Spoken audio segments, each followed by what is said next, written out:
Hey class, I wanted to drop by and say hello to all of you who are arriving in this virtual discussion. Thank you for letting me know why you're taking this class.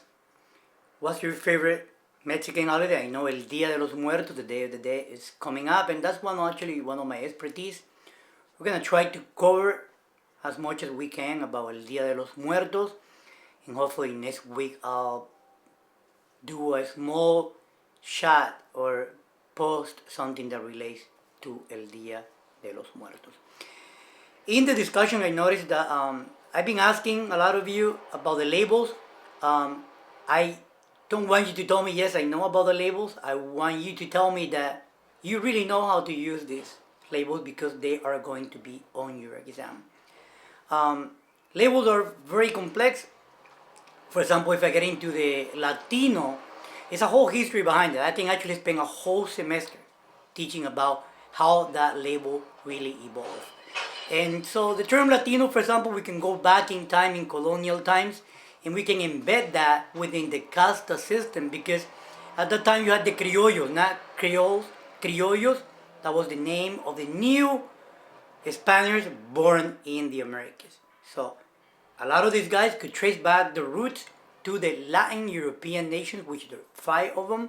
You have Italy, you have Spain, Portugal, France, Romania. 5 nations that their main roots of their Latin European languages sort of determines their origins. Now, we know that throughout the conquest and colonial times, not only the Spaniards can we also have the Portuguese and some of the French. And with that and the mixing of the indigenous population and also bringing the blacks, you have a new ethnic groups coming out of all this blending and mixing of cultures. As a matter of fact, we have 21 casta system, and I'm really blown away by some of you who told me, yes, I know how to use it. For example, in my case, I'm a Sambo. Do you know what a Sambo is? Because I will never call myself Latino. First, I can trace my roots to the indigenous population and also to the black that I have within me. Within the caste system, later we're gonna learn about it, I'm almost on the bottom of the pyramid that was really complex. So for example, if someone is black or have black roots within their ethnic group, then Latino does not really the term. So breaking it down again, Latino has a whole history behind it. We can actually spend almost 200 years looking into the label and into the term. That was actually one of my expertise when I was writing my master thesis, and it really plays with the whole casta system.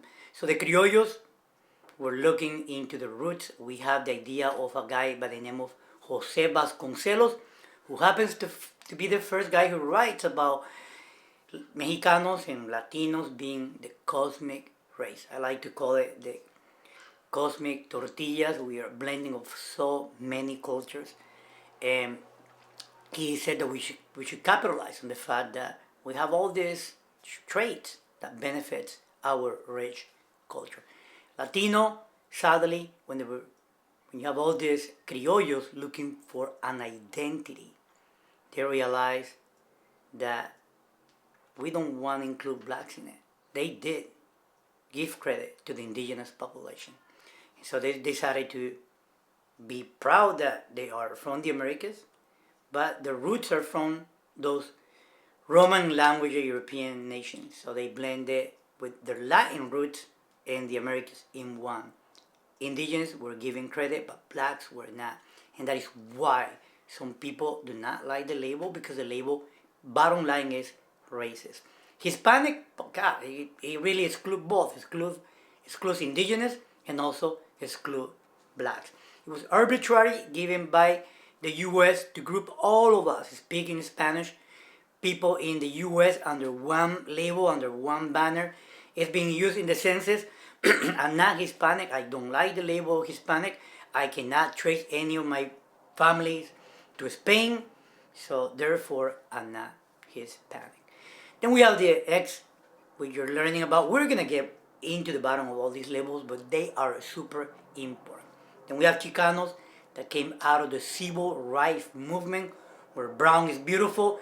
They use the myth of Aztlan, which is really controversial because no one at this point has found Aztlan. But yes, we can trace those Uto-Aztecan language roots.